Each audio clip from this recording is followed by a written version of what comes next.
Salutations! Welcome to the Film Mages Podcast, where the popcorn is our ammunition, the couch is our foxhole, and the cinema is our place of worship. Now let me see your war face! Ah! Hello,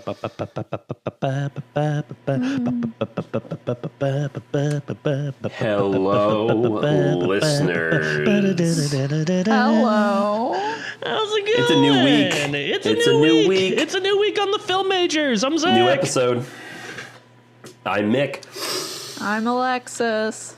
And I'm sitting in Mick's fucking squeaky chair in his room because I'm running the dishwasher and Mick has the nice desk to attach to. Mick's not here, but man, this chair makes a lot of noise. Yeah, that's why every time I record from my room, I sub that chair out. Yeah, I might be doing that in a second. Yeah, if you lean back, it's gonna be loud as hell. Oh, good Lord. What is going on with that, Mick?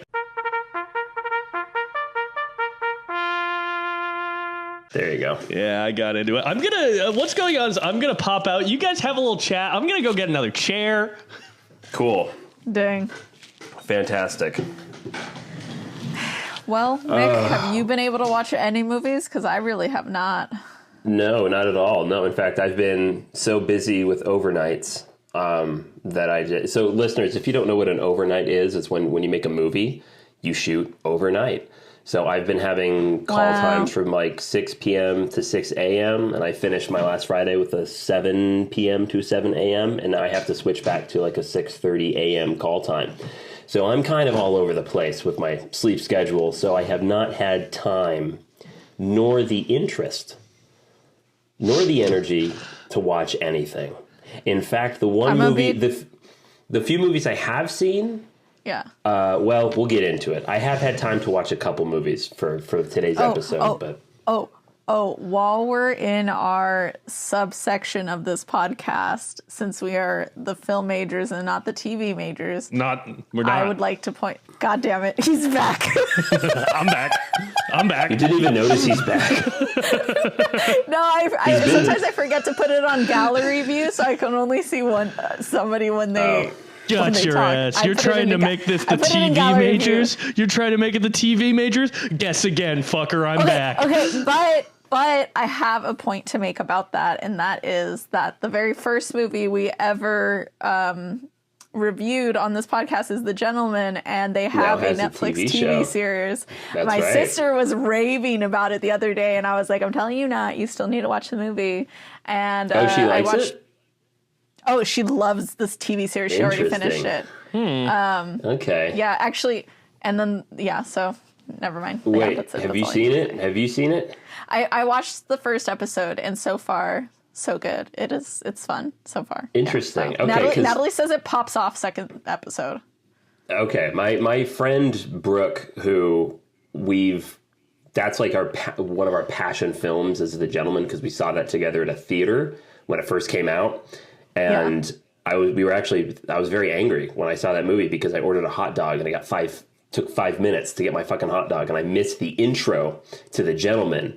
And we sat down kind of in like a cranky mood, and she was very sweet. You know, she waited until I got my hot dog before she went into the theater. We sat down, and that movie immediately melted away any anxieties, any angst that we had, because that's how fucking good that film was. We were immediately invested. She told me she saw the new series and was disappointed by it until the last episode.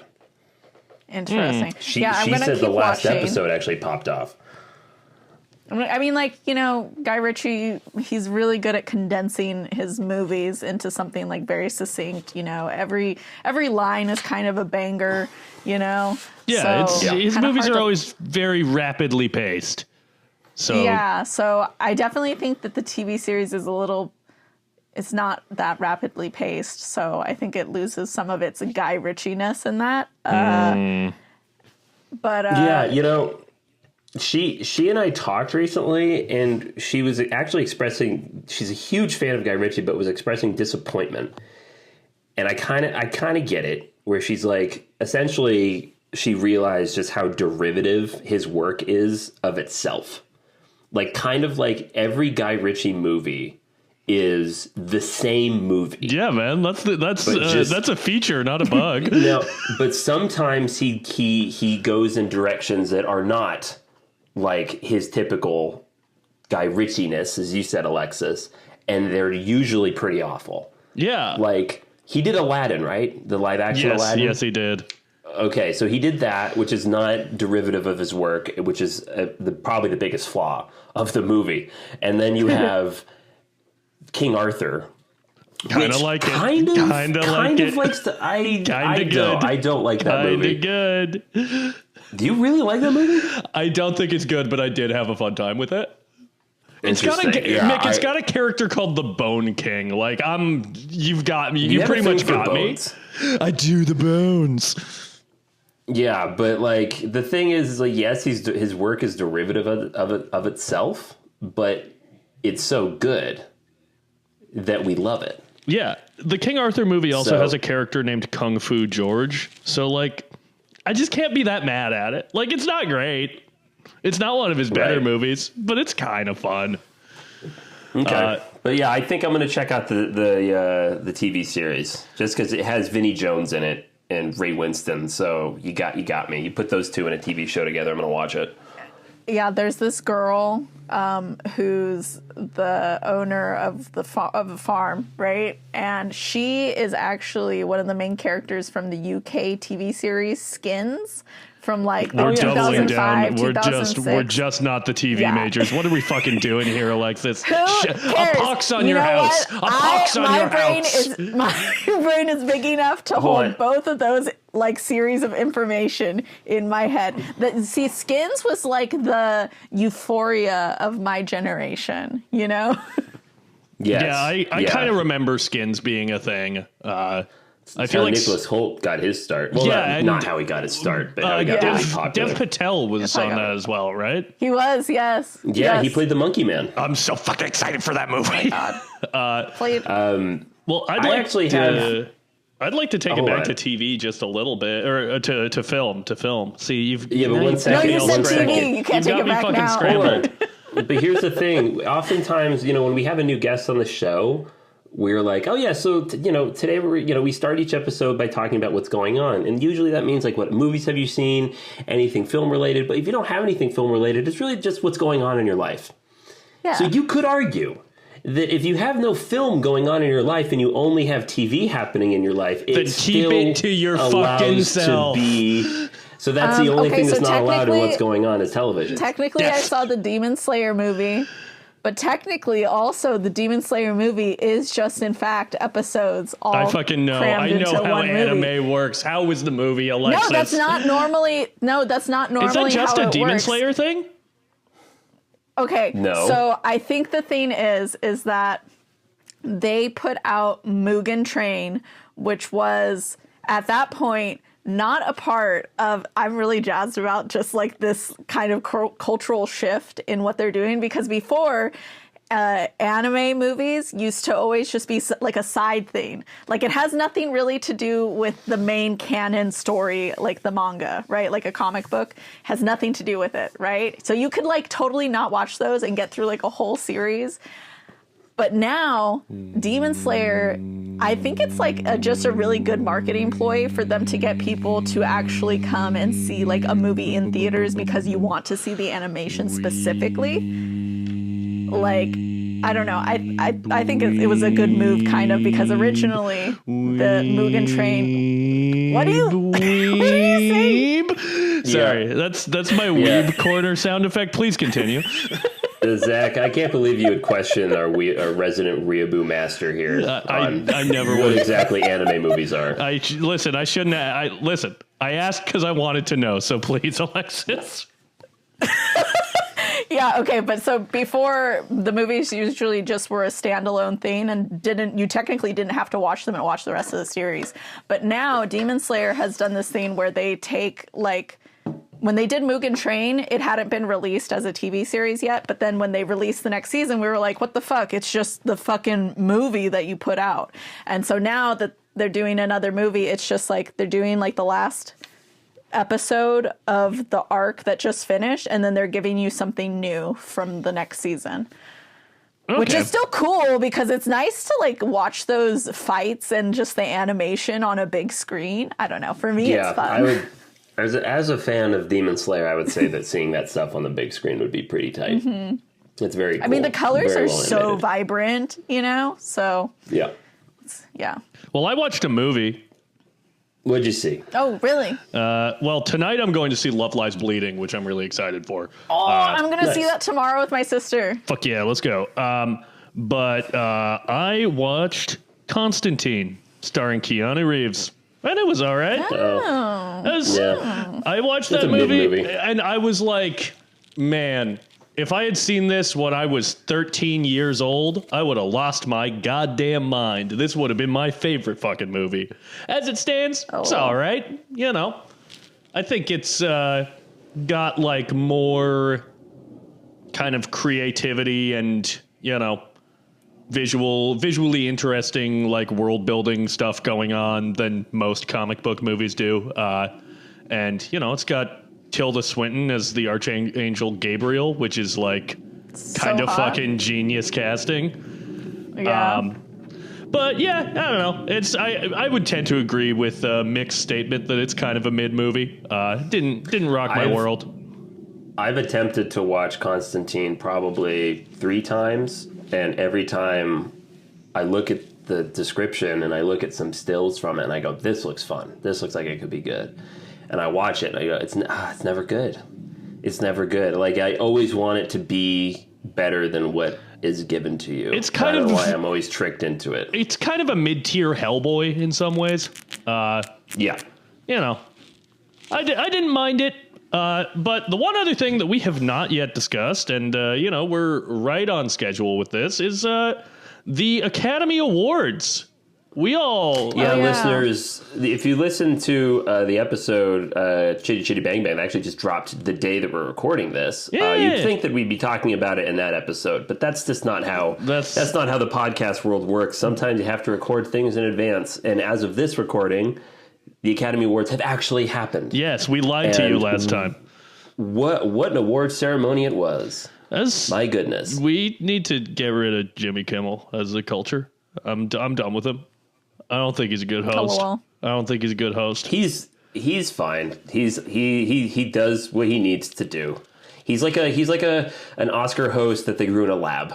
Yeah, I think they should have fucking Mulaney do it. I've been saying it for years. He hosted the Independent Spirit Awards a couple of times with Nick Kroll. He was great.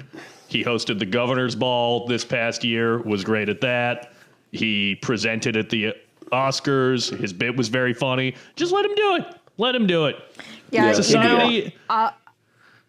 We've progressed past the need for a Jimmy. Yeah, I was just talking to my nail girl today about how I felt like John Mulaney's wife got me in the divorce, but I had to admit that his bit at the Oscars was very funny. And I had this moment where I was like, damn. He's got the fucking juice. I don't understand why people... He does have the juice. Alexis, were you actually legit trying to be like kind of like a soft anti-Mulaney for a bit because of the divorce? Wait, what'd you say? Were you trying to be like a soft anti-Mulaney because of the divorce? Yeah, I just really like his wife. Yeah, like I love her. I love her art. I did. You don't have to pick sides. Yeah, you don't know him. You can have both of them. You know, I didn't. I still watched a little bit of his stuff, but I was like very much like, I think I was just sad. You know, it was just a parasocial relationship that had disappointed me. Well, listen. I think it's hilarious that Alexis constantly sends me Dave Chappelle bits, but it's like, I don't like Mulaney. When do I send you Dave Chappelle Nice, bits? Mick. Nice, dude. Oh, man. You know, Mick's always getting himself into hot water on this podcast, but you came out swinging this time, buddy. Way to go. Very well done. But yeah, so Academy Awards. The actual awards. I think I'm completely happy with how it went in terms of like who won. I know the biggest kind of shocker of the evening was Lily Gladstone not winning to Emma Stone, but we have talked in previous episodes that I personally thought Emma Stone was more deserving of it. I just thought the performance hit harder. I would have been happy with either. I maybe would have taken Lily Gladstone a little bit more, but listen, we all know who I wanted to win Best Actress, and I knew it wasn't going to happen. So, I was just sitting back and enjoying the show. Who did you want to win Best Sandra Actress? fucking Huller from Anatomy of a Fall. Was she nominated? Yeah, she was nominated. Oh, wow. But there was no shot she was going to win. So, this is one of the first years where the Oscars have happened. And many of the movies that were nominated were in my best of the year list. That rarely happens. And two, many of the things that won, I was like, yeah, that seems about right. Zone of Interest winning Best Sound. I didn't think that was going to happen. I really thought they were going to give that to Oppenheimer as, most sound, but which also would have been well deserved. Yeah, but the Zone of Interest had like the best sound mix of the year, hands fucking down, and I'm very happy it got it. The only thing that didn't win that should have won, as evidenced by how people responded to it during the telecast, I'm Just Ken, Best Original Song. What the fuck is the best song? That was the best song of the year. That was the song of the moment, and it was the moment of the ceremony. He canned harder than anyone ever has. Yeah, his sort of his salute to Marilyn Monroe's dance number, that was pretty great. Yeah, that was beautiful. Yeah. I love how he kissed the cameraman's hand too. That was pretty hilarious. So I was working during the Oscars, not at them. I mean, I was working on the movie that I'm currently working on as they were being broadcast. But fortunately, while it was like all going down, it was kind of slow going. We were still waiting for cast to come in, so there was some time to just hang out. And someone at Video Village was just broadcasting it from their phone. So I got to see like a good portion of it live. Oh, nice. Just like watching it over their shoulder. So yeah, I'm thankful for that. But yeah, Oppenheimer winning Best Picture, well deserved. Nolan winning Best Director, well deserved. Cillian Murphy winning Best Actor. I mean, I got everything I wanted. Like that's and fucking Poor Things winning production design, costume design, and hair and makeup. Those are the three I wanted to win. I was very happy it won hair and makeup because I feel like the Oscars tend to give best hair and makeup to either best old person who's not old or best fat person who's not fat or both. Right. And Poor Things is a movie with some actual fucking monster makeup. Let's go. Yeah, my girlfriend knows those people that did the makeup. This is their third Academy Award win. And I was talking to a mutual makeup friend, and she was like, I want Poor Things to win. I know those artists. They're fantastic. But I think the Academy is going to pick the obvious choice and go with Maestro. I also thought they were going to do that. I thought that, too. I thought Maestro was going to win Best Makeup. But fuck me. Like, yeah, this was an interesting... What was it, 96? Think so. The 96 Academy Awards? It was, yeah, I completely buy into it. In fact, also, I read a Time magazine article that talked about how there is possibly, they described it as, it might be a little hyperbolic, but that there's a storm brewing in Hollywood. Both with Christopher Nolan winning Best Picture, Best Director, and then forgive me, I forget his name, but the man who wrote and directed American Fiction. Oh, and his Cord lovely Jefferson. Speech. Cord Jefferson saying that, instead of spending $200 million on a single movie, let's spend $10 million on 20 movies. And basically a call to make more director-driven independent films and stuff like that. And this was, I found out, the highest watched Oscars since in a long time. Like, this was the biggest viewership in years. Yeah. And because there were movies I'm not people had surprised. seen. Yeah. Yeah, I'm not surprised. And I think partly, I think Barbenheimer has a lot to do with it, but like Hugely. Poor Things like that. That really hit hard. You had a new Scorsese movie, Killers of the Flower Moon, which actually went home empty-handed, strangely. Yeah, right. But a lot of people tuned in because a lot of the movies that were nominated were popular. Now, was that because the Oscars kind of gave in and nominated more popular movies, or is it because the big Oscar contenders were heavily watched by audiences this year? And I would say it's the latter of the two. Yeah, well, I think it was a good year for like prestige movies, both in terms of like their quality and in terms of like people seeing them. The other one that you didn't mention is The Holdovers, which, you know, that was I think a pretty big cultural hit. Like a lot of people saw that movie. Yeah, it's pretty cool. And the article was basically saying that that they were theorizing. I forget the name of the journalist who wrote it, but said that it's quite possible that after 10, 15 years of the whole Marvelification of American filmmaking and cinema, that people are have grown tired of it. It's been overexposed. And now with, you know, Oppenheimer, with Barbie, yes, that is technically an IP, but it's unlike anything else we've kind of seen in a while. And now you have Dune. These are all director-driven. These are not made by committee. These are not made by shareholders the way Marvel is.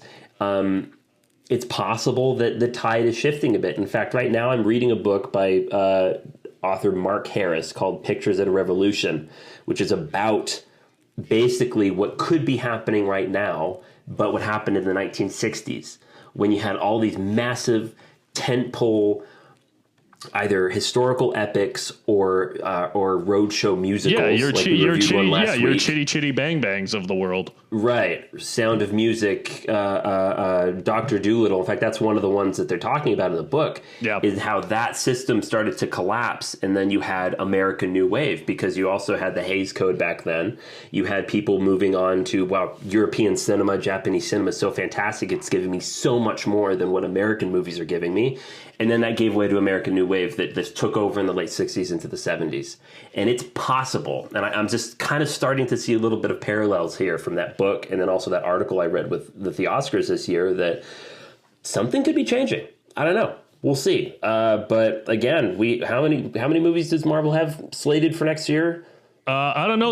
They only have one slated for this year. So, which is the first time they've released only one movie since, I don't know, the Avengers or something. Yeah, I mean that's pretty crazy. Yeah. So, anyways, it's just something to think about. We could be possibly witnessing something different, because a while ago Steven Spielberg was quoted as saying that I think comic book movies are going to go the way of the Western. Yeah. Which means that we're never going to not have them again. We'll still have them, but they're not going to be the dominant form of entertainment. So, Mick, if I'm going to summarize what you're saying, it's that we're so fucking back. I would like to think so. We're so fucking back. We're so fucking back. I think we're back. I feel like we're back. I feel like we're back.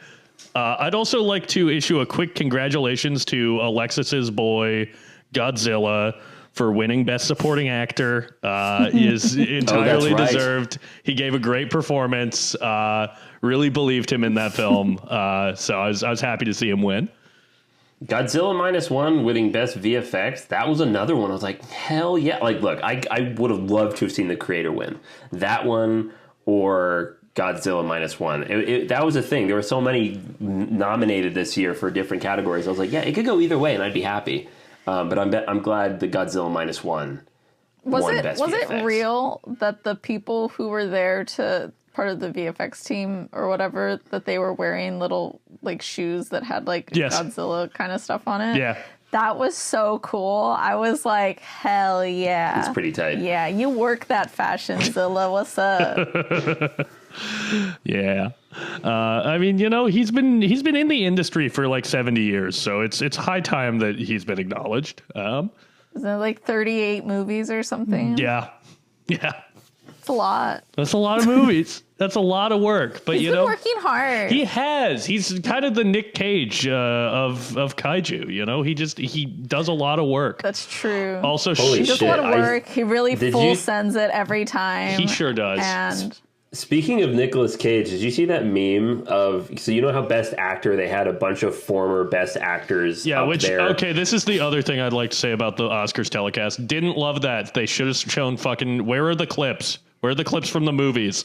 The like actual, Yeah, they should have done that. The actual function of the Academy Awards is essentially as advertising for movies. So like, show us the movies.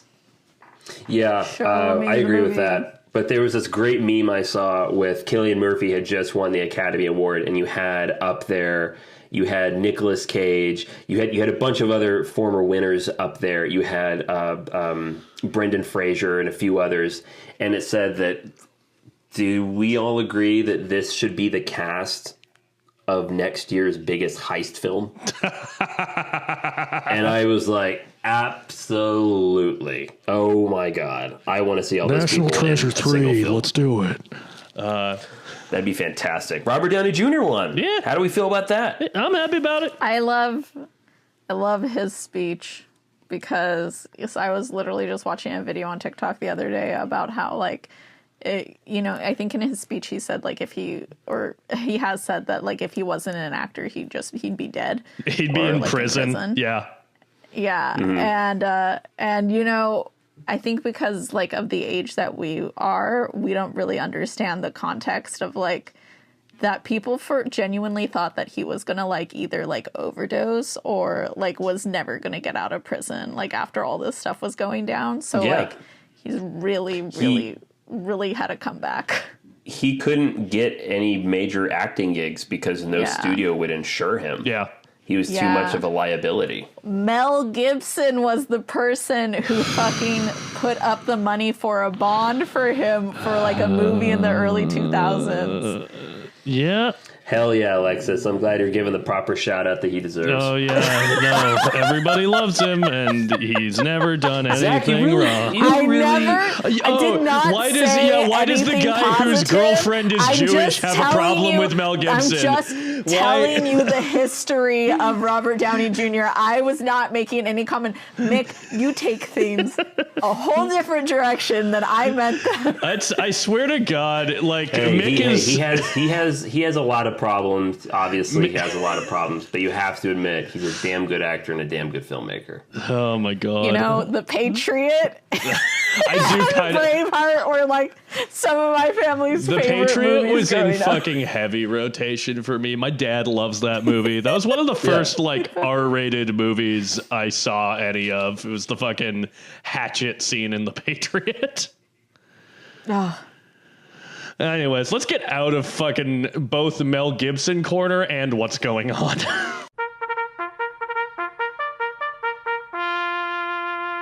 Yeah, right? I just wish I was like a really hot lesbian, but alas. What is her name? I'm not a lesbian, and I'm not hot while I'm doing manual labor. Just out here doing weird squats while I'm painting. And we're back. Gina Gershon. That's right. Gina Gershon. yeah. Oh my God. Love that woman. And we're back. Fantastic. We're back. We're back. We're back so with fucking Gina back. Gershon. Yeah.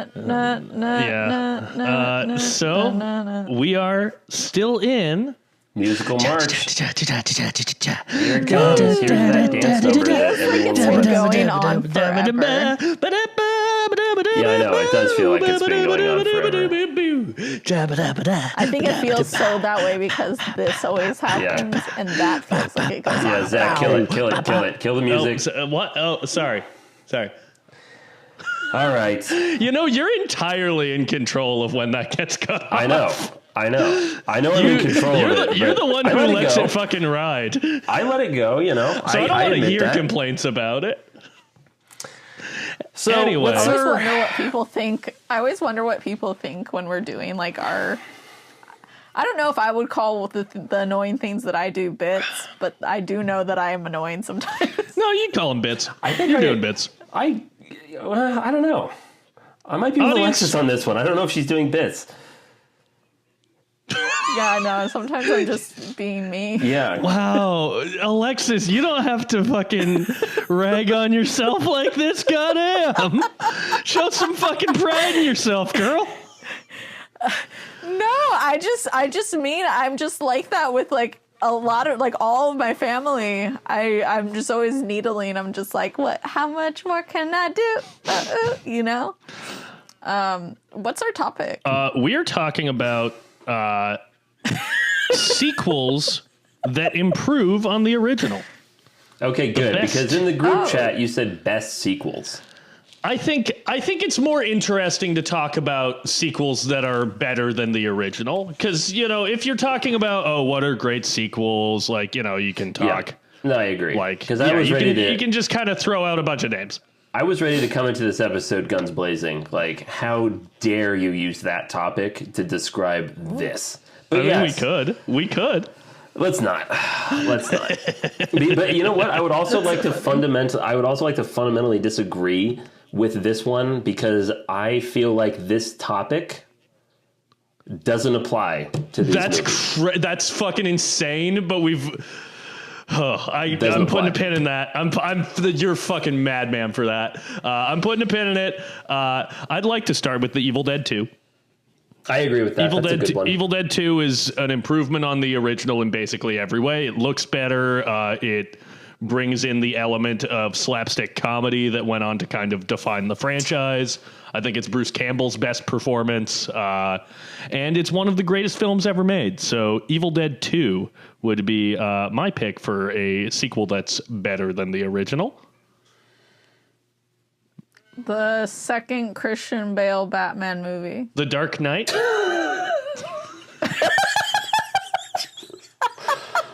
Yeah, that's the Dark Knight. I thought it was the Dark Knight, but I couldn't remember what the first one's name was. I'm gonna play this one safe and just say the second Christian Bale Batman.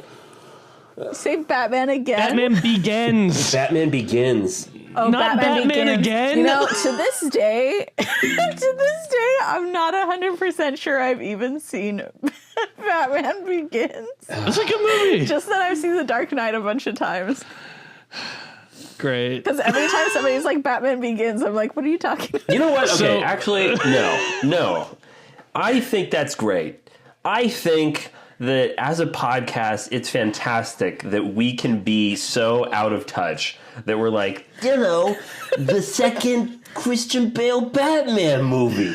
Instead of being like every other fucking film bro nerd people that are like, I love The Dark Knight. I can't possibly know everything. Alexis, I'm on your side. You're keeping our podcast in check and you're giving us an identity, and I support that.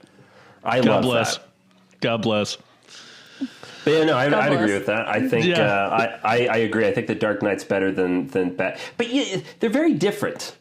They're very different. I mean, just because Gotham is so different. Wouldn't know. Yeah, you wouldn't know, would you? You can't bring anything to this, can you? You can't bring anything to this. That's hilarious. Like, yeah, that is so much better than the first movie to which I have not seen. It is an improvement upon nothing. Yeah. I'm pretty sure, though, that it is. The general consensus. Yeah. Oh, boy. Like, I'd agree with that, but that's crazy. It's funny, like, I agree with it. I'm mad about it, but I agree with it. Okay, I know I always shout these movies out, but they mean a lot to me.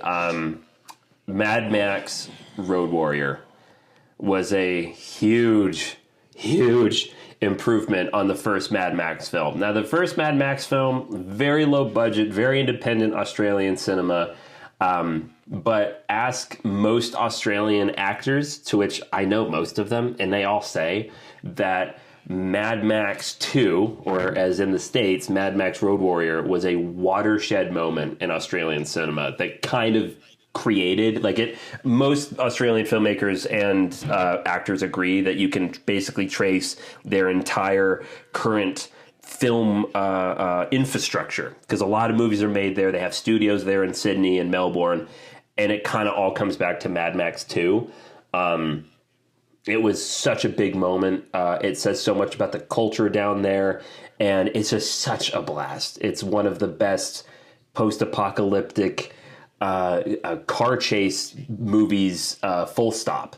And you can separate those. It's like the best post-apocalyptic movie or one of the best car chase films. I mean, it's just absolutely fantastic. Alexis, have you seen Mad Max 2?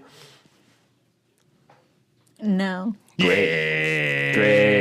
Have you seen the first Mad Max? I don't even know why I'm asking. Of course not. No. I think I tried putting them on one time, and I was like, yeah, no, not right now. Yeah, I've seen The Road Warrior. I haven't seen the first Mad Max or Beyond the Thunderdome. But I mean, I still you could haven't also seen Beyond the Thunderdome. You could also talk about Fury Road as one sequel that improves upon the original. We don't have to be limited to second films in the franchise. I have never seen the original, but I would say that Mad Max Fury Road is great. Well, Alexis, you haven't seen it, so great, cool. I was going to mention that about any of the Mission Impossible movies. I mean, the thing I like the first Mission Impossible. In fact, the more I watch it, the more I appreciate it. But there are some movies in the sequels that are unquestionably better. Yeah, I would say everything after 3 is better than the first movie. Yes. The Empire Strikes Back. Yeah. I mean, that's obviously. Now I've seen all of those ones, okay? I've seen all of them. All of them.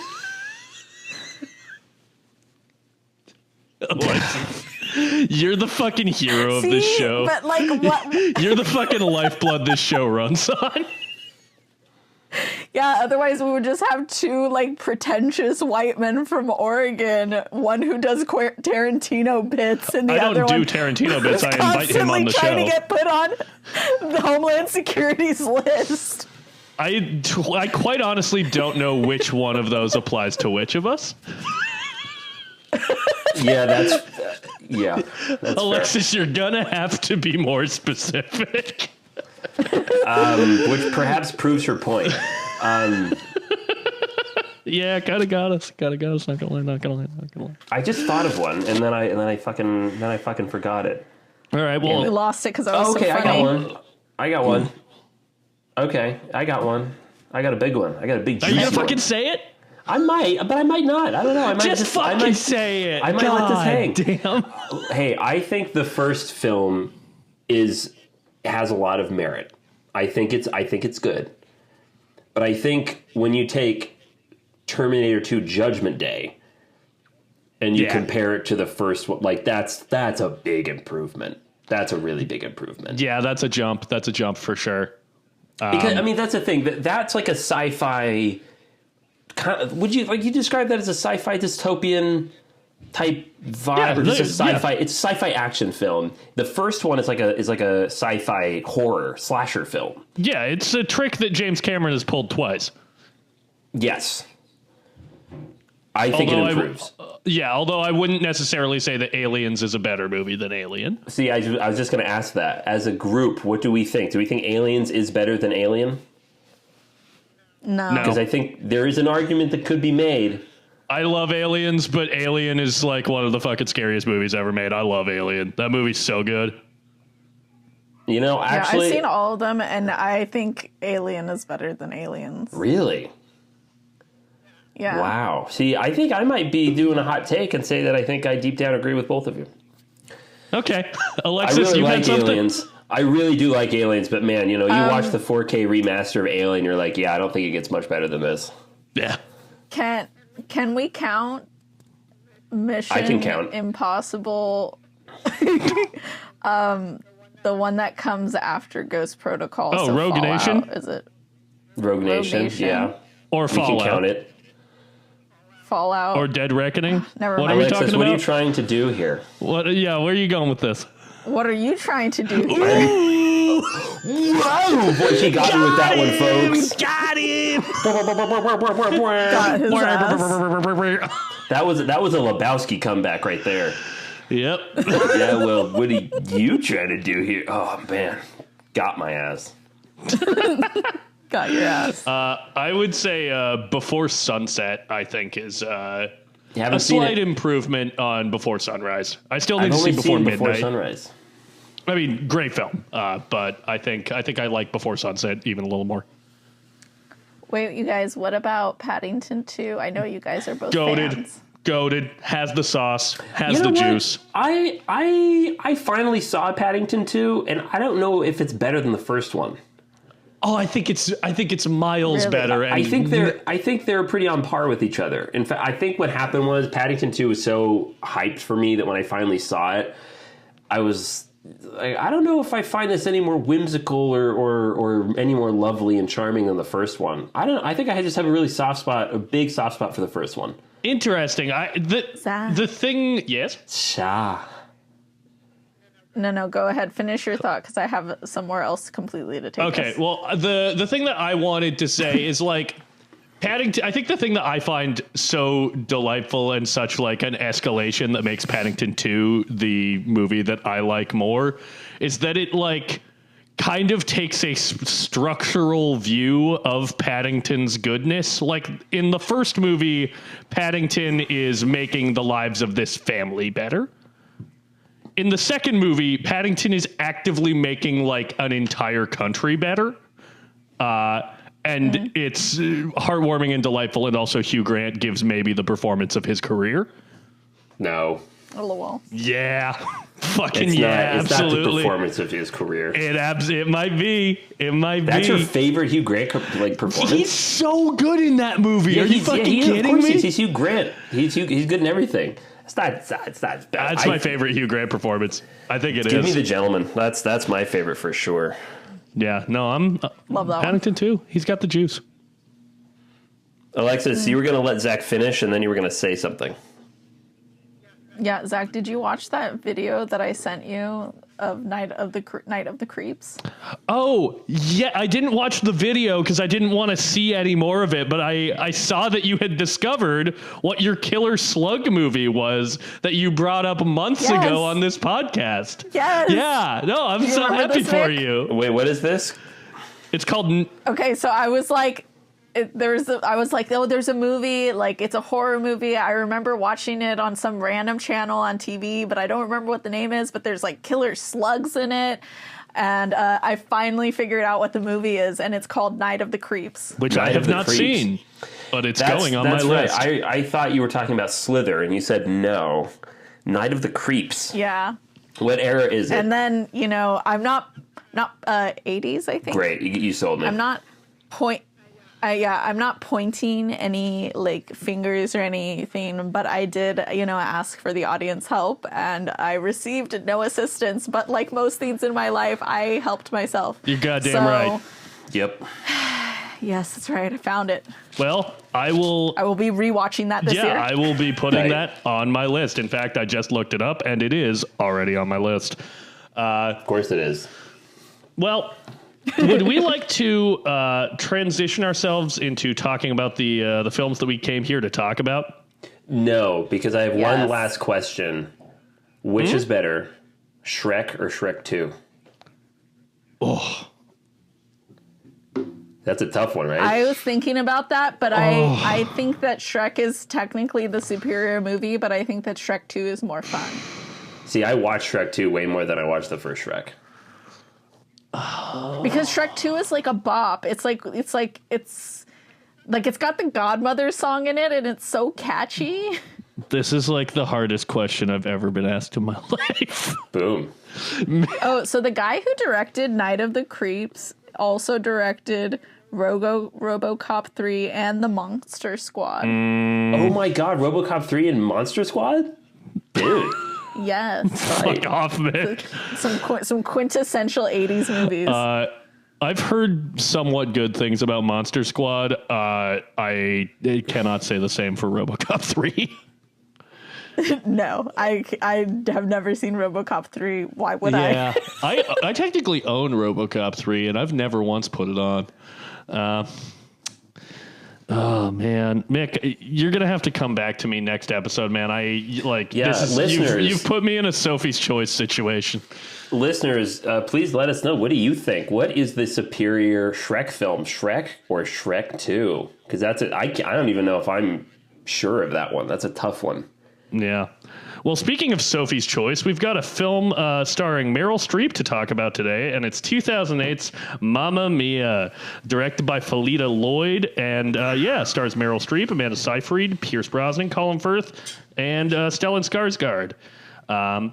And we are also talking about Mamma Mia, Here We Go Again, which is a 2018 film directed by Ol Parker and starring Amanda Seyfried, Lily James, and the rest of the cast once more. So, which film would we like to start with? Or would we like to start with the general, what's our relationship to these films kind of questions that, let's start there.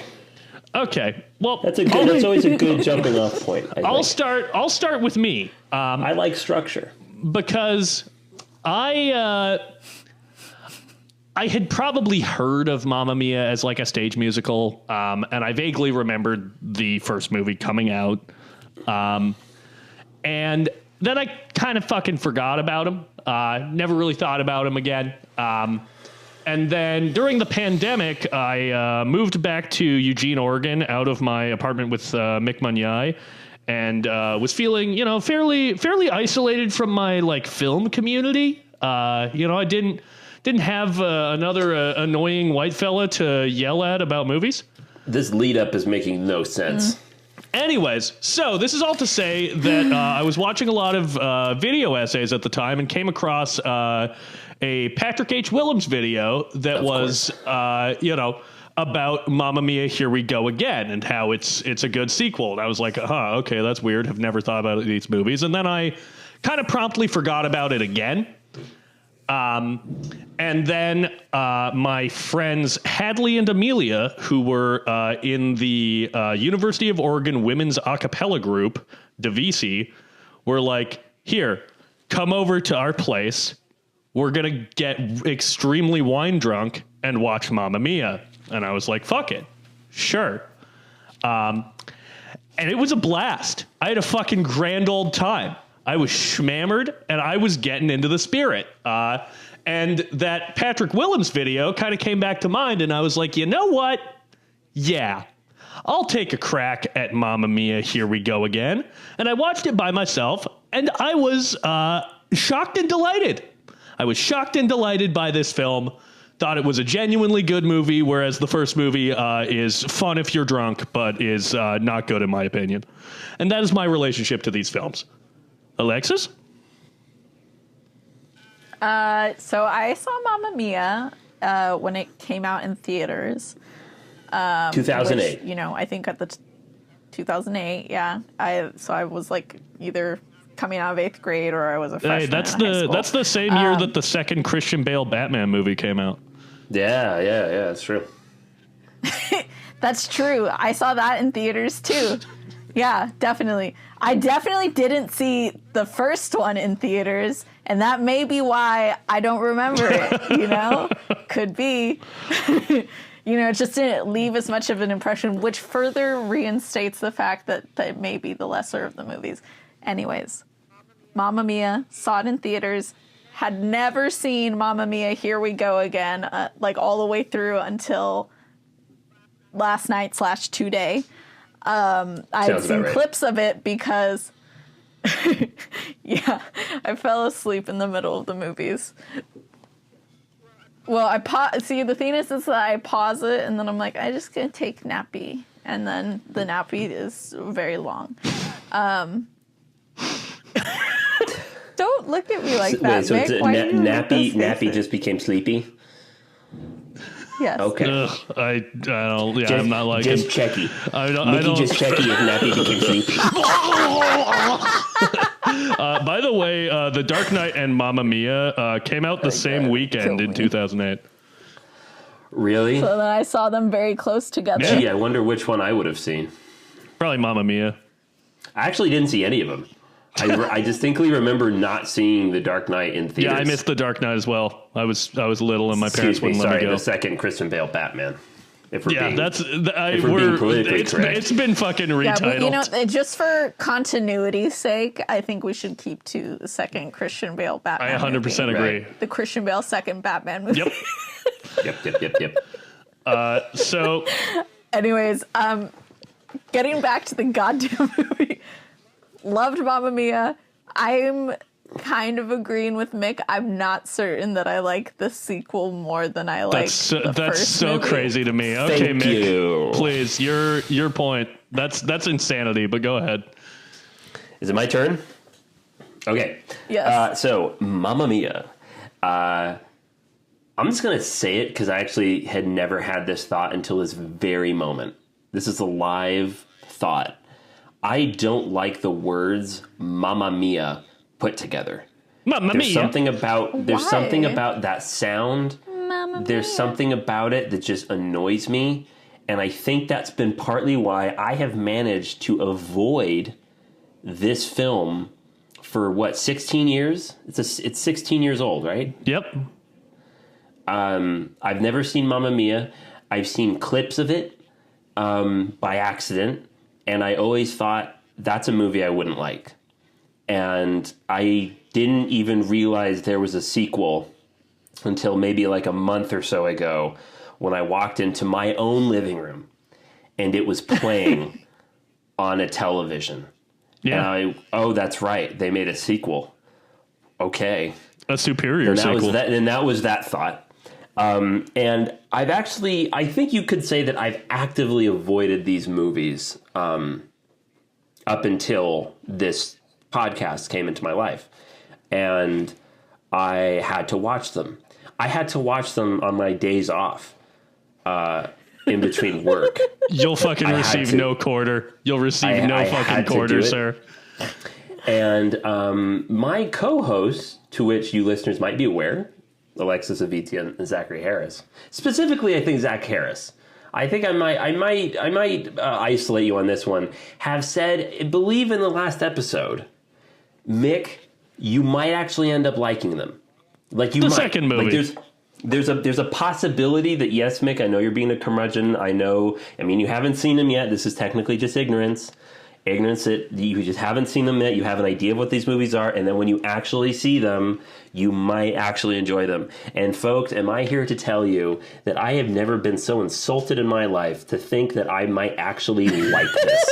Yeah, Mick went in actually with a bad think- attitude and he maintained it actually because he didn't think open his that I mind would because he's not an enjoy this. open-minded man.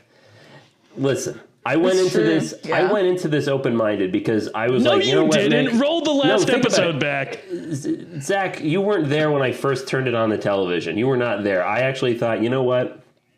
Wouldn't it be something if I actually end up liking this film? And here's the kicker. Here is the kicker. I was watching the first one and I was thinking, I don't like this, but I can genuinely see why it has such an audience. I can see why it's popular. I see what they're doing, and in a way I can actually appreciate it. So I was seeing the merit in it. And then the third act happened, and I was appalled, and I actually felt a little insulted. And I went, nope. The movie had me. The movie actually had me in the beginning, because there was one thing that I forgot. There was one thing I forgot about these movies is I love Colin Firth. I love Pierce Brosnan. And I love Stellan Skarsgård. Stellan Skarsgård. So when they appeared, I went, oh yeah, okay, hold on, I might have fun. And I didn't. I didn't have fun. And which is why the sequel is worse. Okay, It's because you get less of them. That makes sense to me now. Okay. You get less of them. You know who also you don't get until the end? Is one of the few redeeming qualities of the first one, Meryl Streep. See, now this is a You moment. get less of it. What if we did Mamma Mia, but we made it longer and we got rid of what made the first one good? And That's instead, interesting. That's really we give interesting us- because I think Lily James is better in that movie, in that role, than Meryl Here's Streep a is. hot take. Here's a hot take. I think Lily James, she's the ultimate snack. No, it's not a hot take. I think we all agree. I will say, Yeah, no, That's she's Mick. That's scorching hot, buddy. scrumptious. yeah, Okay, I do. well- I do like Lily James and that lovely little overbite she I has. will I will say, admit. I would like to say, before out here pointing out people's overbite. It's cute. Oh my god, it's a defining quality. I like it. I didn't even notice. I'm giving you always looking at her credit. teeth. I'm giving you some credit here.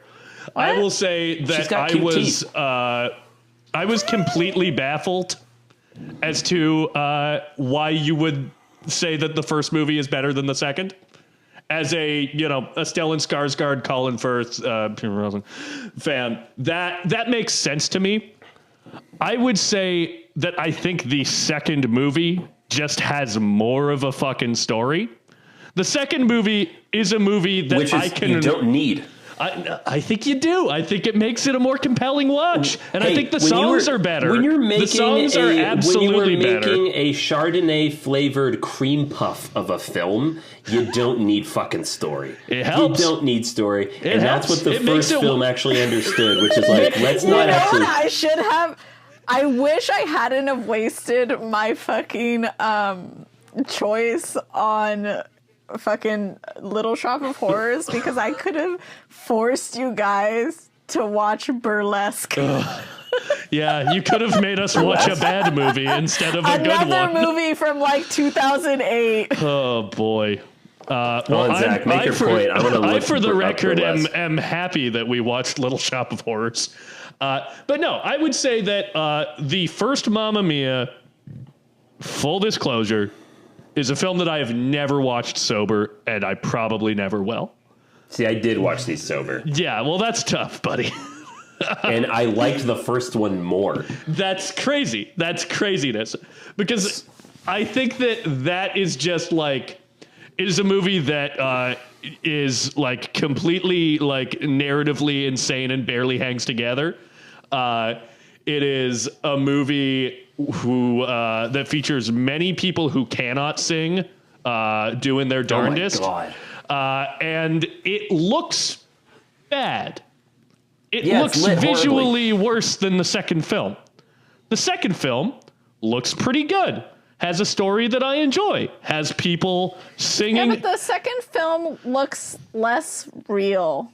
The second film I don't care. It's like, Mamma Mia. It has no feeling. It has no feeling. I think it definitely has more feeling because it has like movie. an emotional center. I think the first movie is way funnier because of how far Meryl Streep takes her character, and also the way that they stage her. Can we all agree? Money. Shut the fuck up and let me have this. You're always fucking stepping on me. Can we agree Meryl was drunk, though? I love when Meryl Streep is on that goddamn huge yacht and she has these like things of sheets of fabric flowing out behind her and she's just looking off dramatically into the distance. That's fucking hilarious. Her performance of those songs, even if they fucking come out of nowhere, are so funny. Her falling through the fucking ceiling and ending up with her legs in their air in front of like 3 guys that she fucked. Yes. So funny. Yeah, see, the movie's so funny. But it's bad. Here's the thing. Yeah, I don't care. I hear you. So here's the thing. When people ask us like, oh yeah, like the Twilight sequels, because we've made this comparison in the past. The Twilight sequels actually improve in quality over the first one. But make no mistake, my favorite Twilight movie is the first one because it's it's bad, but that's kind of its charm. It's like they don't give a shit about making a movie, and if they did, they failed. But okay, that's fine. But it's a fun time. The end part where she's like following Stellan Skarsgård, Bill's character around, and she's like barely hanging on to the fucking like rooftop. So funny. Just in general, the physical comedy of some of the characters and just like the dramatic looks that Meryl Streep gives. I don't know. It's This great. might be... I kind of find Sophie annoying in the first movie, to be honest. I'm just like, girl, shut up. Oh, I disagree. No, not everybody gets a fucking death. I disagree. I think Sophie, I wanted her to be dead in the sequel. She should have died. We should have had Meryl Streep. I couldn't stand her in the sequel.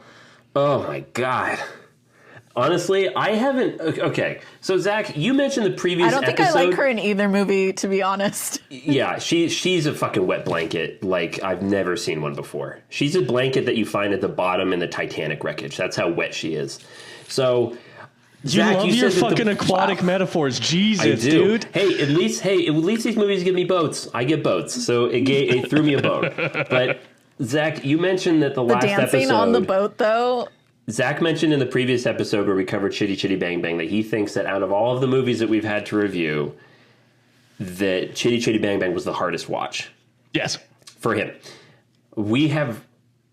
We're accomplishing something impressive on this show because now I was thinking about it today. I think that the Mamma Mia movies, specifically the sequel, I mean, that one I really struggled with. Like it struggled to hold my attention. I won't lie. I went to the kitchen. I went to the bathroom. I was on my phone while the movie continued to play on numerous occasions because that movie could not hold my attention. These are the hardest I've had to force myself to finish movies for this podcast. I would gladly watch Polar Express with heavy COVID symptoms again than That's endure fucking these nuts. films. That's fucking crazy. I enjoyed Polar Express with Absolutely COVID not. symptoms far more.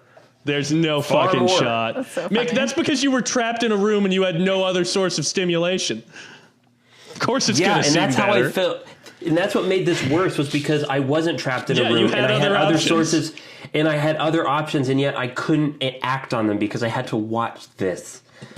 I mean, I did have a hard time getting through parts of the sequel because I was just like, why do I care? Yeah. So, again, I think that movie's delightful. Also, Harry Headbanger. I was expecting something a little bit more punk rock. Yeah. And I was Who's like, this? who is who's this this marshmallow? fucking pansy? I kind of All of like it. Like, You know who I like in terms Yeah. of both the older guys and the younger guys? Fucking Skarsgård.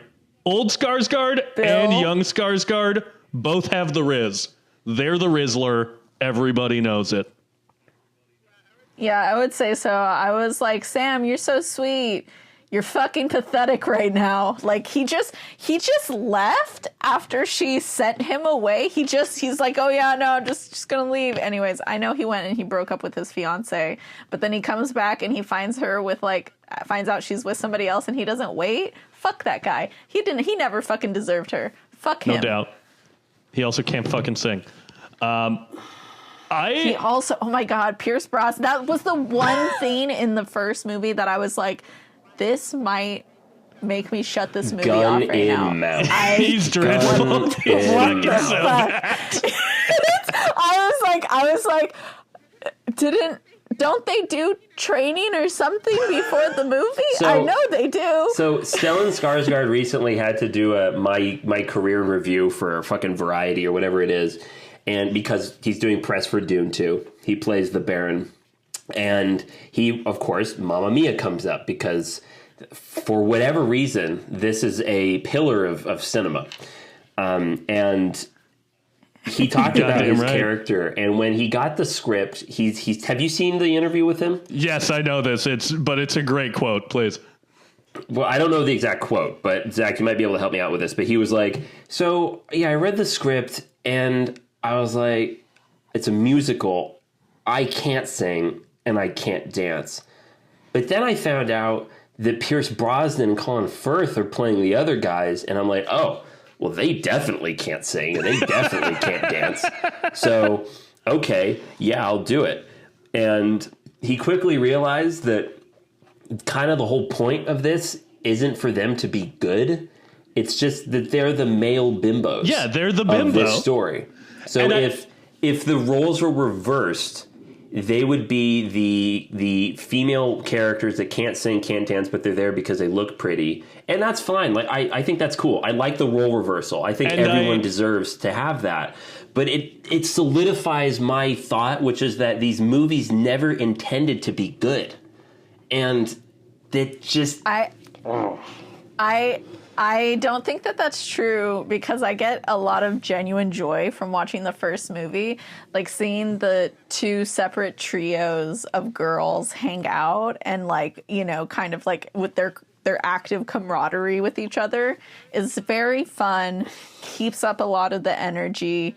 And then like, especially when they do, is it Mamma Mia Dancing Queen, where they do Dancing Queen and then they get all the women from the whole village to go out on that and dance out on the, what is that? The pier? It's like A pier. the boat dock area, the pier. And oh my God, I don't know. There's something like a little magical about it. I will say that the one thing that I did really enjoy choreography wise from the second movie, obviously the bike. Oh, I think that movie has better at the beginning of the choreography movie. across the board. I think that all of the musical sequences are more impressive. No. I'm saying like, yes, the choreography in the second one, but in particular, something that I really liked about the second movie was when everybody shows up on the boats and they're doing choreography to, That's Dancing Queen. Dancing Queen. Dancing Queen. It was Grow great. up, it was Mick. great. Yeah, but I like the movie. Fuck I you, like the Zack. first movie way better. Get that hand off your face, you fucking But curmudgeon. It's the same music. But done better and inside of a narrative context. I love Cher, but even Cher could not give me extra points on this because I was like, Cher, your wig is beautiful.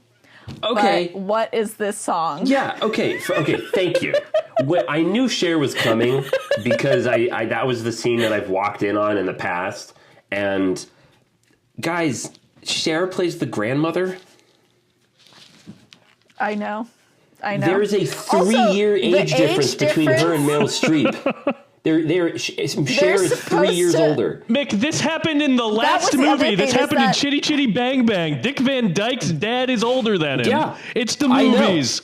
And I joked about it, and I'm It's the joking about movies, this one but too. also, Meryl Terrible. Streep does not look as beautiful as she is. Meryl Streep does not look 40 in the first movie. She's clearly 50 and above, as are all the men that she used to date. They're very clearly people that are in their 50s already. And she's supposed to be in her 40s according to this, like, plot line of the, like, backstory of her character. So it is so distracting for me because I'm just like, Meryl, I fucking love you, but you do not look to be the same age as this girl is supposed to be, and all of this stuff happened. She would have been about 58. Yeah. Yes. And I was like, she's gorgeous. She has is some of the gorgeous. most beautiful bone structure, like, ever. Like, she's a fox, you know? And I was like, but this is killing my fucking suspension of disbelief because since they have her at that age, they have to hire other people to be her same kind of visual age. So all of her, like, male counterparts are all very visibly also, like, 50. And the problem is that when you have something that kills your suspension of disbelief, that's all these movies have going for them, is we have to hope that the audience suspends their disbelief because otherwise we've got nothing, which is why I struggled with this movie so much. You don't have nothing. You have Meryl Streep, and to be honest, she's fucking yoking that shit on her back. Yeah, she's so great, fucking but funny. it frustrates me that she's a part of something that's just not that's just so bad. It's not And that she's bad. having a fucking blast. The first one. Here's That the is thing. one of the apparently- things that I I thought enjoy that they look like they're the having a most lot of about this fun. movie is you can tell that everyone on screen is having a fucking ball. The closing dance numbers that they do over the credits, so Meryl fun. Okay. I'm so actively glad seems Meryl drunk can do it like for that. this entire This movie. is an actual note from the director of the first one, which is, we're here to have fun. That's the whole point of this, is to have fun. Great. There's a quote from a critic. I don't remember their name, so I can't give props to them, but they said, you have a serious problem when the people on screen are having more fun than the people in the audience.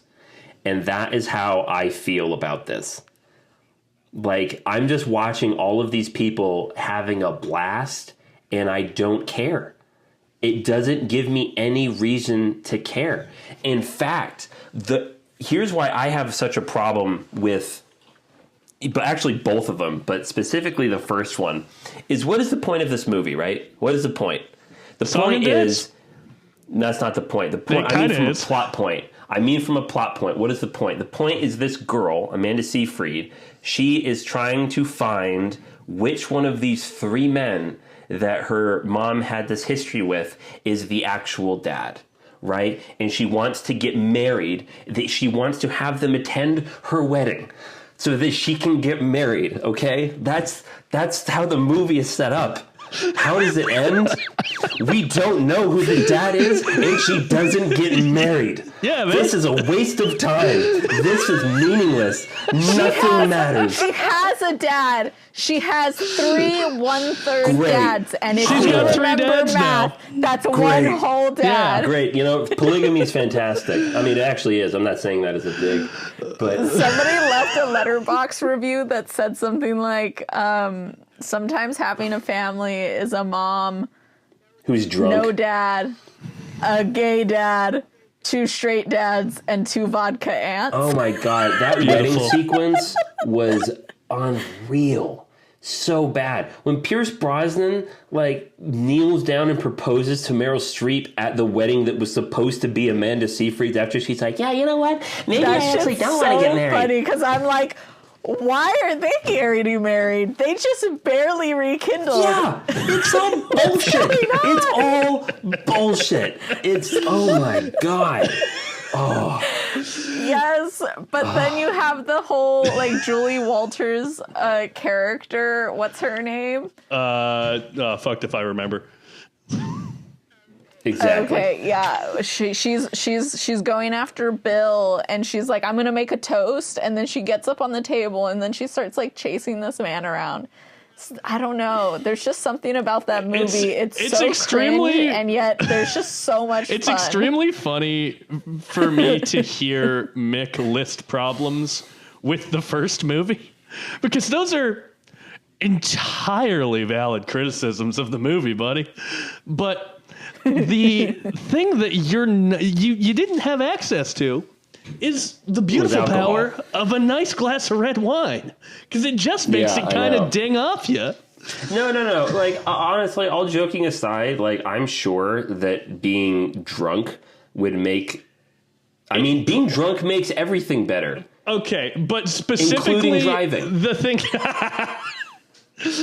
God, I wish there was something that could make driving more fun.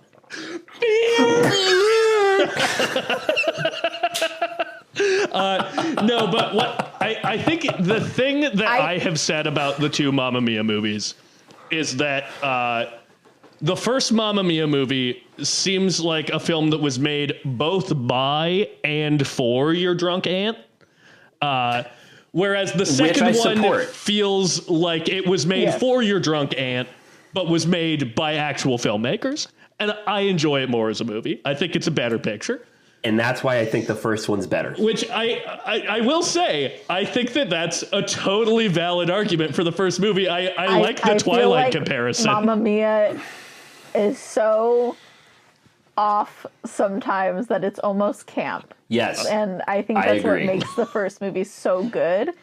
In that respect, is that you're one of the most deplorable sequences in the first one, which is also weirdly my favorite because of how cringe it is when her and her daughter really reconnect. I think they've had a fight, and they're having this montage where they're cuddling on a chair, and she's doing her daughter's toenails. I was laughing so hard. Because I was like, this is the funkiest shit I've ever seen. It's fucking insane. It's so bad. Nick, it's nice to get a sober perspective on Mamma Mia, because when you're 2-3 glasses of wine in, it's like, oh yeah, this is happening. Sure. No, it's not. Why is it happening? Yeah. Yeah. I can tell how stressed this movie makes Mick because of how much he's been pulling at his hair for the last 30 minutes. It is a huge visual representation of Mick's stress when you see him playing with his hair. That is so true. And the thing is I paid more attention to the first one because of just how bad it is, and I was just so amazed. But the second one, I think I only watched maybe 70% of it because of the other 30%. I was looking at the top of my skull because I was rolling my eyes so much at the cringe. It was I'm sorry, but the second one is bad. It's a good movie. It's a bad movie. That's a good movie. But Zach, you're not alone because it gets a much better review on Rotten Tomatoes. Yeah, because it's a good movie. It's a good movie. What is good about it? It incorporates... it has really good choreography. Yeah, it has great choreography. It has Lily James giving a genuinely pretty fucking great movie star performance. It incorporates songs how you fucking should in a musical, where they serve the narrative and express emotion. It looks a lot better. Yeah, but that got boring. No... I didn't care about the emotion that they were bringing. I was okay. It. I thought it was better. I don't know. And again, Yeah. I really do like that Lily James performance. I think she's fucking great in the movie. I think she's great. I think she. But I think I've had a fat crush on her. So yeah, figures. I mean, listen, who doesn't? But yeah, no, Cinderella. I think the whole thing flows much better as a movie and a story, and I have a good time with it. I think it's a well-made film. I think it's a well-made musical. It flows better? Yeah, it absolutely flows better. It has an actual story.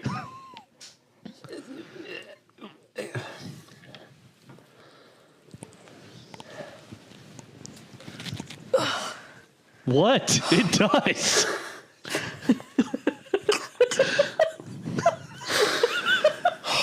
You don't have to like it, but you can't argue that it doesn't have more of a narrative than the first film. Yes, it does have more of a narrative, but that's not what's going to fix this.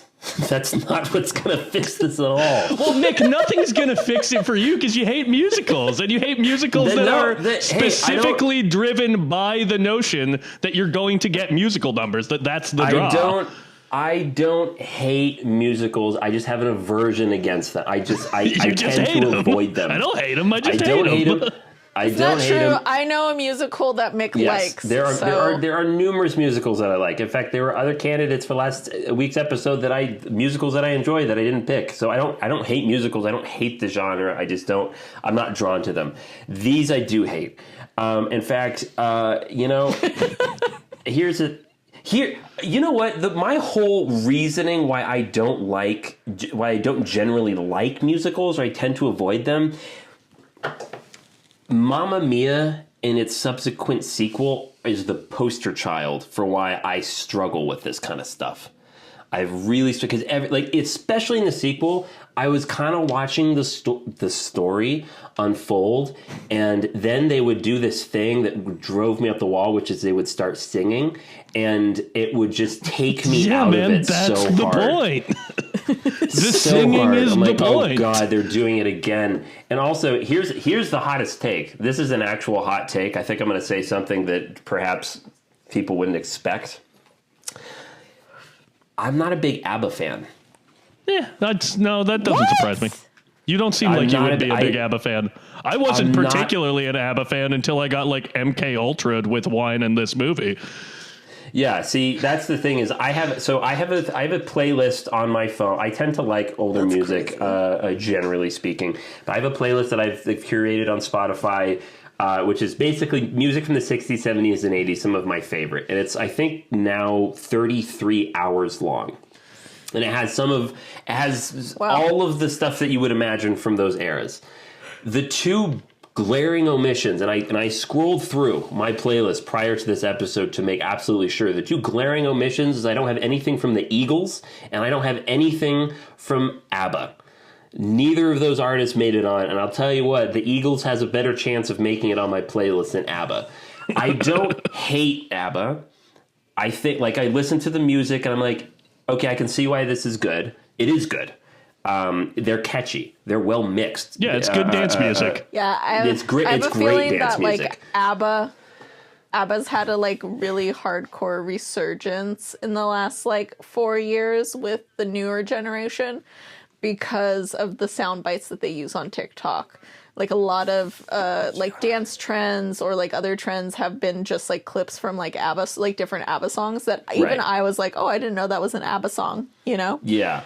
So like when I told some friends that I was gonna have to endure this, like not to call her out, but I'm gonna past and future guest Kristen Samito, when I was like, oh, so I'm gonna have to watch the new I'm gonna have to watch the Mamma Mia movies for the next episode, and she went, oof, I don't envy you, but at least the music slaps.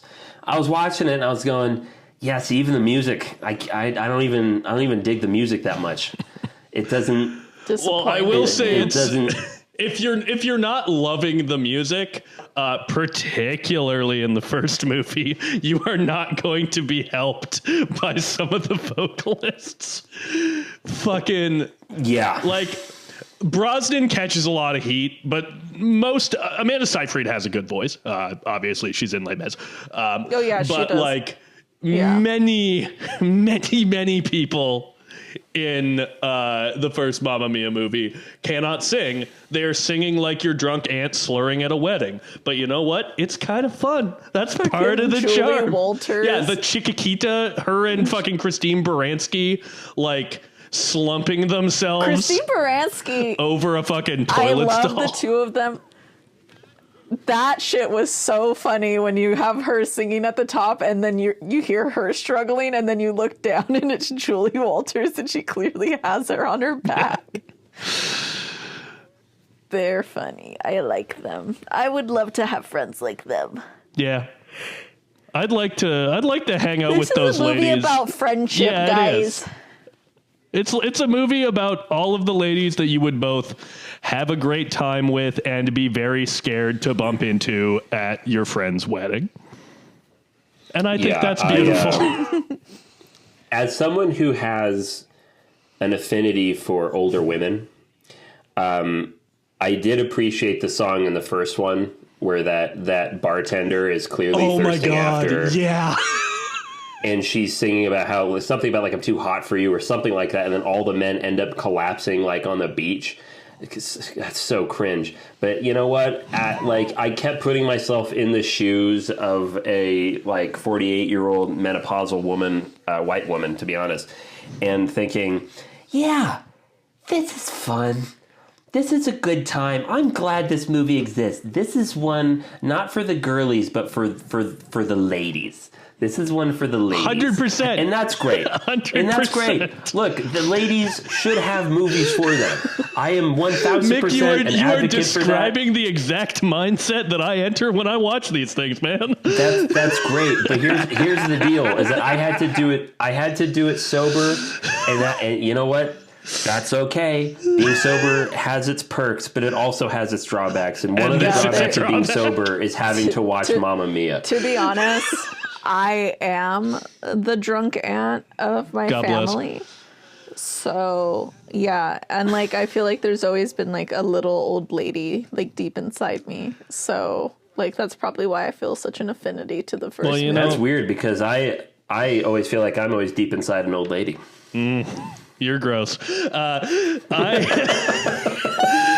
going to, I'm going to give Mick a little compliment here because I will say that, particularly in my view, that first film, watching that without the protective shield of alcohol has got to be kind of like just fucking jumping out of a plane without a parachute and like hoping you land on something soft.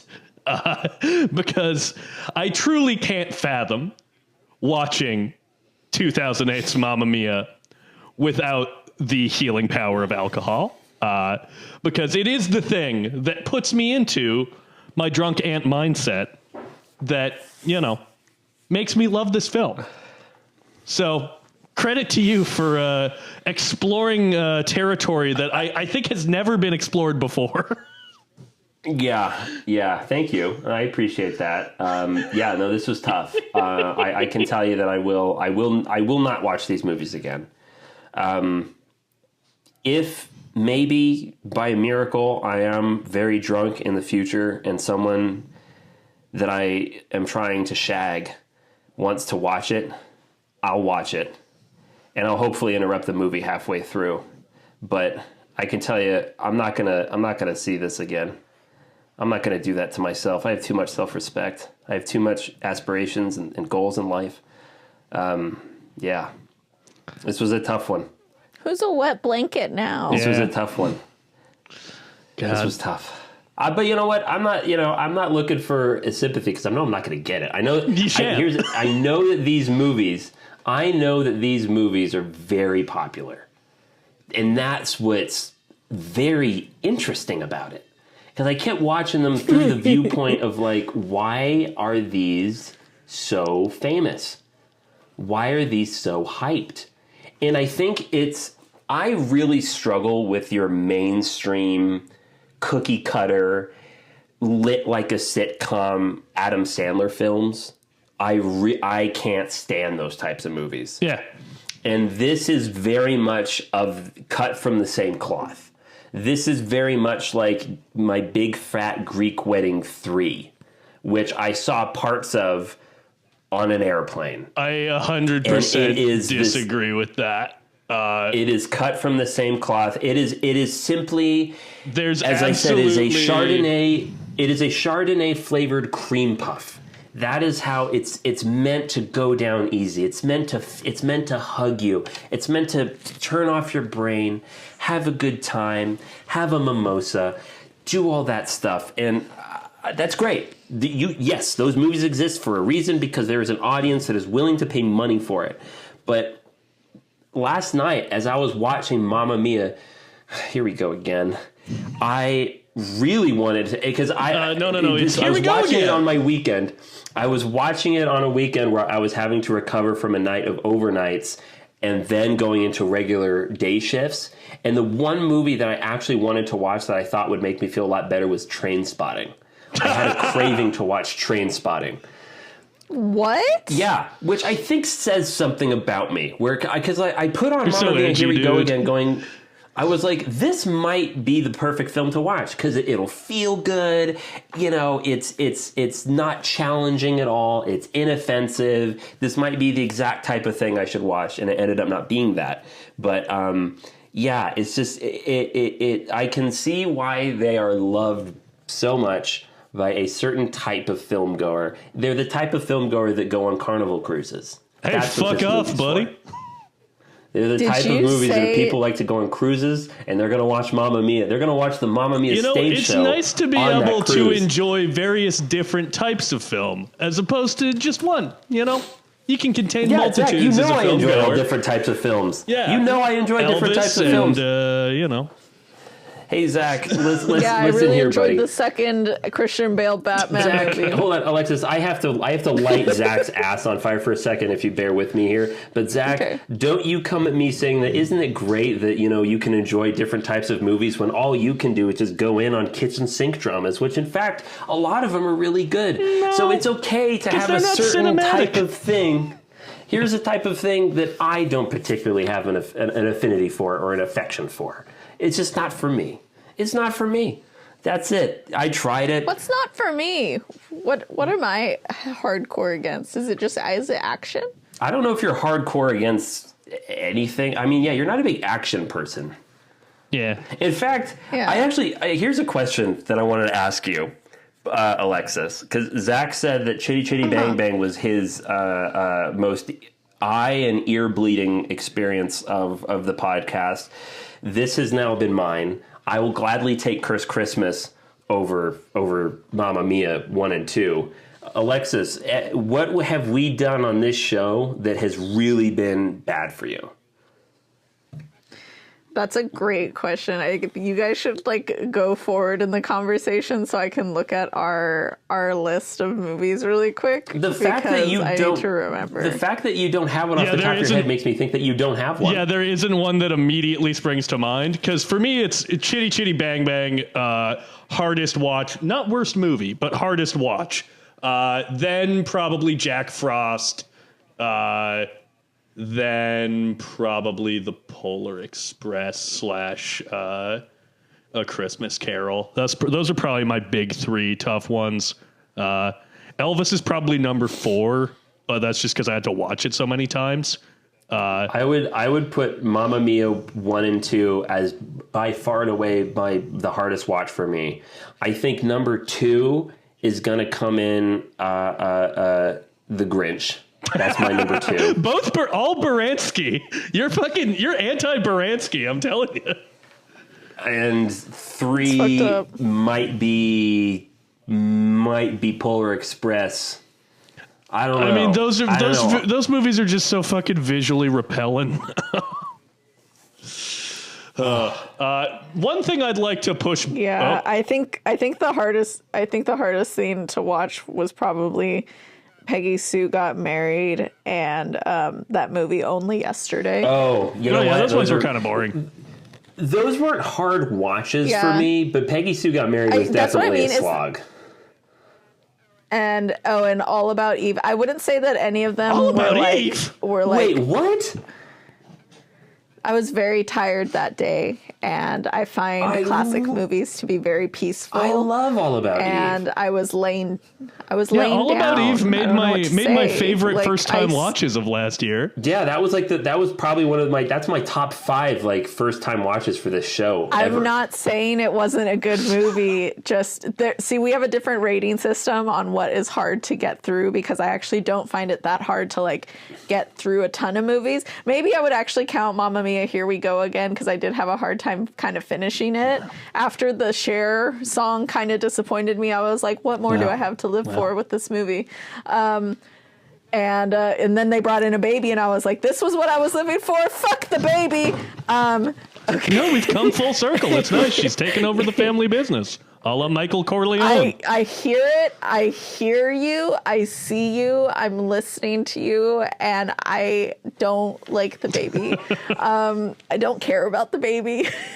I'm like, you know what? I'm glad you and Sky are back together, and you guys are happy. Just do it. I'm not. In a shorter time span here.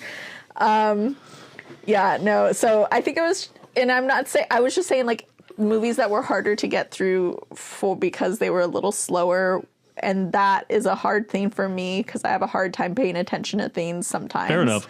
Like, so Peggy Sue, Only Yesterday, and All About Eve. But that was just a bad week. All About Eve caught me on a very sleepy day. So I don't even think I watched the whole movie. I missed parts of it because I fell asleep during I do it. kind of remember you saying that. Alexis, don't worry. Zach and I will get a movie that I'm sure you will really struggle with. We gotta really find one. You guys really gotta up the ante on this because you've really not found a movie that I absolutely hate. I have an idea. Not a specific movie, but a filmmaker that I think will make you want to tear your eyes out. Okay, Mick, we'll talk. We'll talk after this. We'll talk. Yeah. Because, I think... No, I like it better when it's just me conspiring with other people. Mick and I conspire all the goddamn time. We just live together, so there's no paper trail. We don't need a group chat. We have a lair. That's true. Oh, that's right. Yeah. Oh. Okay. I have to say, I have to say though, I honestly thought this episode was going to go a lot in a different direction. I thought it was going to be you two just having a blast at watching me suffering, which it kind of has been. But I have to say, I'm surprised at how firmly on the fence Alexis has been with these films. I thought you were... Mick, can I just say that when I was ordering my sandwich today after the gym, I literally turned to my sister and was still trying to finish Mamma Mia, Here We Go Again on my phone. Yeah. And I was like, the only thing that is making me feel better about the fact that this is kind of hard to finish is I'm just thinking about how much Mick suffered while he watched this. and she was like, "Oh, he doesn't like it." I was like, "Oh, he I had a hated grand old it." time. I had a grand old time. I was singing along. Wait, but did you actually think I would like this? I thought you might like. I truly thought you would like the no. second movie more than the first one. I don't know if I thought you would like it, but I thought you would be like, yeah, that's a better movie because it's a better movie. But I did not think that you would particularly like them. I thought that this would make this a very fun for sure, episode for sure. because you would be so firmly upset that we did this to you. But I did genuinely think you would come away from the second movie being like, I mean, that's a better film. But I kind of appreciate the Twilight take. I think that is honestly the most I have been swayed in a while by someone else's argument on this podcast. The notion that the first Mamma Mia movie is better because it's not better. That's an interesting take. I still don't really agree because I genuinely do. I like the production of the second movie. I think it's a well choreographed film. I think the songs are better. I like Lily James. Like, I think it's just a better movie that I can watch without the aid of alcohol. But I understand the argument that, you know, why would you? So I can respect that. Yes, thank you. And I think there are two schools of thought when it comes to it's better because it's bad. There are two schools. There's the first school, which is I enjoy this and I enjoy showing my friends this because it is so bad and that amuses me, like our roommate. There's that school of thought. Yes. And then there's the second school of thought, which is like, this is better because it's worse. Not because we're trying to take the piss out of anybody, but because it fits what it's trying to achieve better. And I think that Mamma Mia works better as an idea if it's just balls to the walls, absurdist badness. Like trying you want it to be made by story. You want it to be made by the drunk aunt. Yes, trying to actually tell a story that's cohesive isn't what Mamma Mia is all about. That's not why we come to the cinema, is to learn lessons or to see character arcs or to just, you know, see what happens. No. We go to see Mamma Mia because I am drunk, because you can stop right there. I like to sunbathe. Here's the thing. You know, they talk about how, it made headlines that Barbie used up all of the pink paint, like in the Northern Hemisphere or some shit, or in California for the sets. But what they don't talk about is that Mamma Mia used up all of the fake tan spray in all of the Mediterranean when they made that movie. That's true. All fake tan spray. I kept thinking about how tan Lily James was. I was like, this woman's not that everyone tan. Is so tan. This woman's so tan in this movie. It looks so bad. It's lit like a sitcom. It's just... It is. Can you imagine, like, wiping them down at the end of the day? They just have all these rags that look like poop. Yes, it's poop. It's poop from rags. Taking off all the fake tan. That's these movies are poop rags. It's just... Absolutely not. It's like... You'll find no quarters, sir. They're a fun time. And the director of the first movie, I forget her name, but she's a British woman. Phyllida Lloyd, I believe. Yeah, she's like a middle-aged, at least when she made this, she's a middle-aged white British woman. And I'm going to tell you something about middle-aged white British people, okay? Because I've started to meet some more of them recently. They love, and I mean love, Greece. So the way Americans, we have Mexico as like our big foreign vacation spot. The English, they have either Spain or Greece. Those are those two big ones. And so the Mamma Mia ones, specifically the first one, is the idyllic, wet dream of a middle-aged white woman from England. And when I found out who the director was, it made so much sense. It made so much sense to me that this was like, No, guys, like really, the whole point of it is to have fun. This might That's be what the we're most. doing. This might be the most We're I've having ever. fun. This might be the most I've ever connected with the British. I got to be honest. This might be the most I've ever Well, that's because gotten. you're Greek.